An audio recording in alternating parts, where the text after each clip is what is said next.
Hi everyone, so today we will just take a closer look at what is inside this WPL C74 Jimny and the first upgrades that we're gonna make.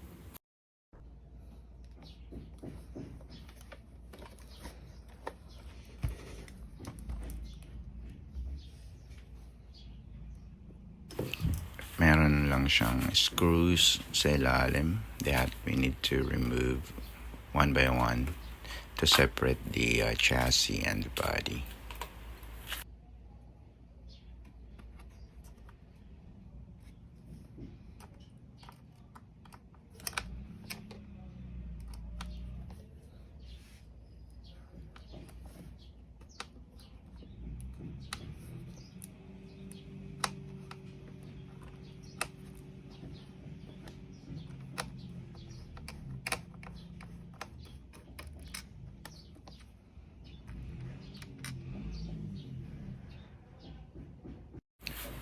Ayan, so we just need to identify yung mga screws na kailangan natin tanggalin. Basically, we need to remove all the screws underneath to separate the body, interior, and the chassis from each other. Even though you're not going to upgrade this, which I highly recommend you do, you still need to get into the interior to put in the stickers and also put in a driver. So rather do it, and then while you're on it, go ahead and upgrade what needs to be upgraded.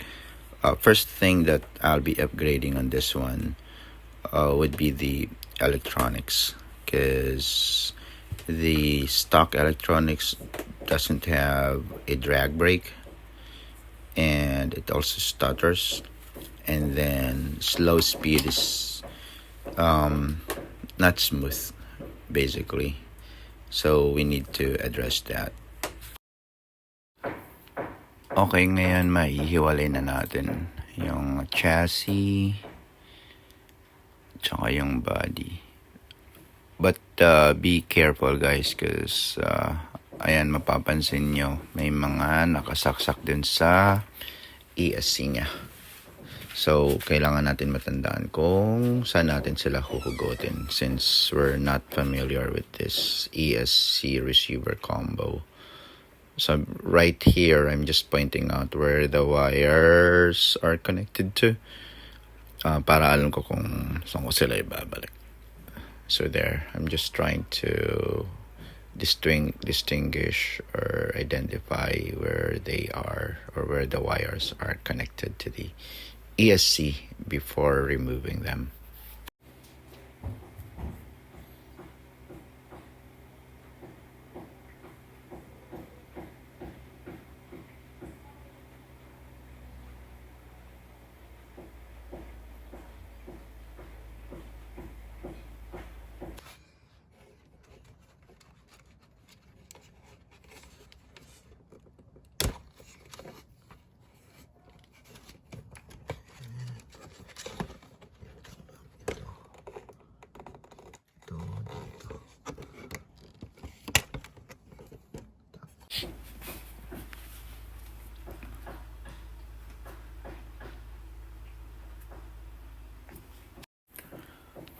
Okay, so this is the bumper.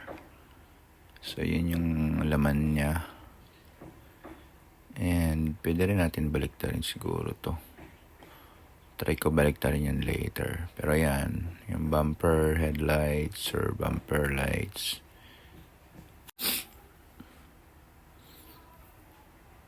Okay, so ito na yung ilalim niya.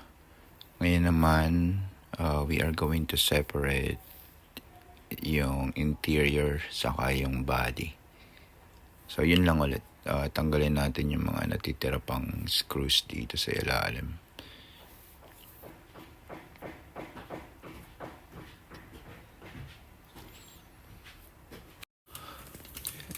Now this is the interior, and look at the details guys. Grabe, ganda. Basically, this is the reason why I bought this, just for its looks. For its scale. So, ayan. Ito ay nagtatanggal tang gilid. Oh, ayos ah. Nahuhugot siya, guys. It can be removed. I'm just not gonna remove it, but it can be. So that's the dashboard, the chairs. Grabe yung details ayos. And there's plenty of space.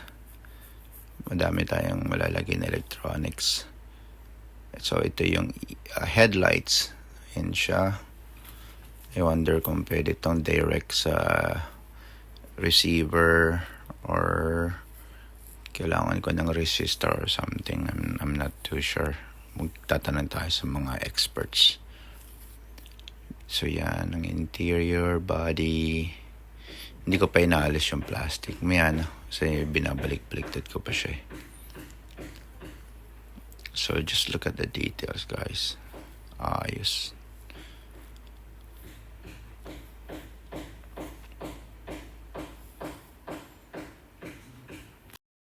Okay, so this is the chassis, guys. So yan siya. Yan likod, yung motor, gearbox, and then the ESC receiver combo.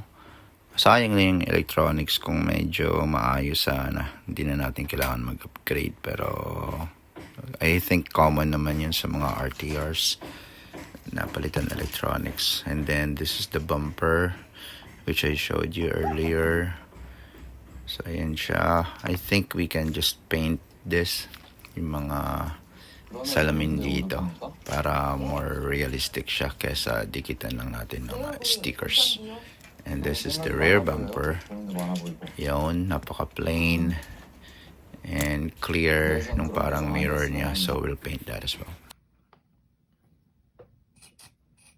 Okay, so medyo gawin nating fancy. Paggalawin natin yung steering wheel niya.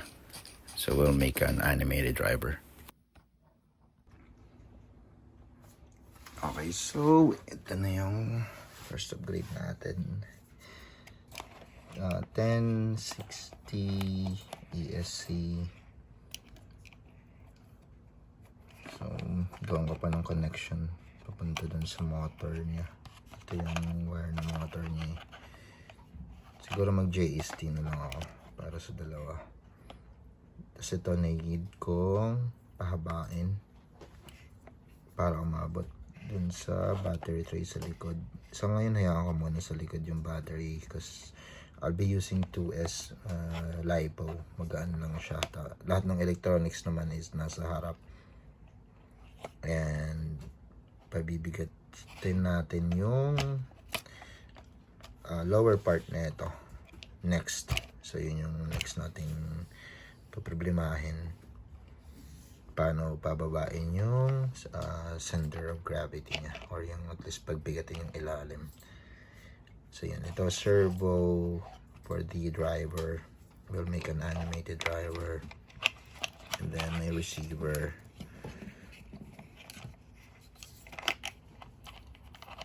Sayang lang to, wala siyang drag brake, tapos wala siyang slow. Parang pagprenes mo yung throttle, parang mid na agad or something. Ito mas may control ka dito, mas smooth. Pati yung left and right yung steering na ito, pangit din hindi smooth compared to the 1060 ESC. Now may napanood ako, gamit niya lang generic na 40A ESC, napakamura. May drag brake na, nasa online lang, Shopee or Lazada. Check it out, pwede rin yan. Ngataon lang na meron pa akong extra 1060 ESC, so bawas gastos. So yan, kasi ito wala, kukunin ko lang yung wires dito para ma-extend ko yung mga kulang dito, mga kailangan dito. Kasi yung setup natin, forward, backward lang gagawin ko sa kanya. Tapos LiPo, 2S. Pwede rin 3S dito yung isa kong gusto sa ESC na to. We can do 3S. So yun, ito tatanggalin natin, malamang palitan natin. Tapos lahat yan pagkakasyahin ko sa likod ng dashboard. So ito yung dashboard, lang ganyan dyan, pagkasyahin natin. So yun yung next video natin, yung pagpalit ng electronics, and that's the first step ng series of upgrades na gagawin natin dito. So basically, kung looks lang, good looking na talaga siya. Body, yung wheels, yung tires. Pero yung performance niya, crappy. Which is, tama lang naman sa presyo niya, I think. And typically naman pag RTR, i-upgrade nyo rin. So yeah, pero worth siya guys para sa presyo niya. It's worth it. And then you can easily upgrade this. Saka may nakita na ako yung mga may upgrades na, or meron yung ibang WPL daw na aftermarket parts sa ibang model, parang compatible daw dito. So hindi ko pa alam, I need to confirm that. Yung mga metal shaft, ganon. So kung compatible yun, hindi mas okay, diba? Pwede nyo na rin i-upgrade yung mga links. So yun, marami pa tayong babaguhin, pero little by little. So ngayon electronics muna. I think electronics itself, malaking pagbabago na yung magagawa niya. So yun lang muna sa ngayon. Alright, thanks for tuning in guys.